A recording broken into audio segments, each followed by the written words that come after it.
Exactly. So our hearts is a place where a lot of our clutter exists. Our big idea, so the thing that I want you guys to walk away with tonight, is that our hearts are like a home where Jesus longs to live. As Christians, we can fill our lives with so much stuff, even good stuff. But if we aren't careful, this stuff can clutter the house or clutter our homes of our hearts and not allow Jesus to live in it. And so spiritual clutter is whatever stops us from living that uncommon life. And so when it comes down to that uncommon life, whatever spiritual clutter or whatever clutters up your heart that impedes you from growing in your relationship with Jesus. So it's like, okay, cool. I know what clutter is. Now, like, how do I find my own clutter? Like, how do I see my clutter? How do I find my clutter? Like, I'm glad I defined it, but like, I don't see any clutter in my own life. Where your treasure is, there your heart will also be. So where your treasure is, there your heart will also be. Your heart only has so much space, because when it's in your heart, it means it takes up some of your time. It takes up some of your energy. And so when we look at it, you only have 24 hours in a day.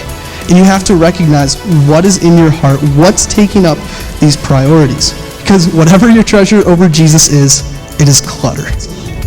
When it talks about this put off, it's really just talking about like, we need to chuck it aside. We need to say goodbye to it, never saying hello to it again.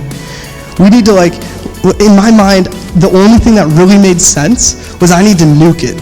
Like, I need to destroy this thing, like, and never let it come back to me again. And the only thing I could think of that destroys something was a nuke.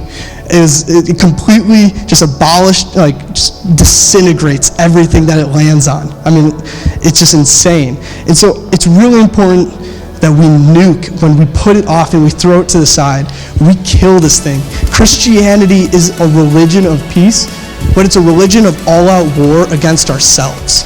We have to fight ourselves when it comes down to the end of the day. Like, we have to fight and say, no, I'm not going back to that. I'm going to Jesus. No, I don't want to do that. I want to do what Jesus wants me to do. Like, we have to fight our natural instinct.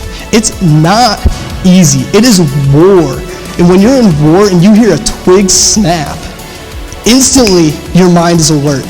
And that's how we should be when it comes down to the end of the day, is when we see, oh, that's a stumbling block. We need to be alert. We need to be on war with that.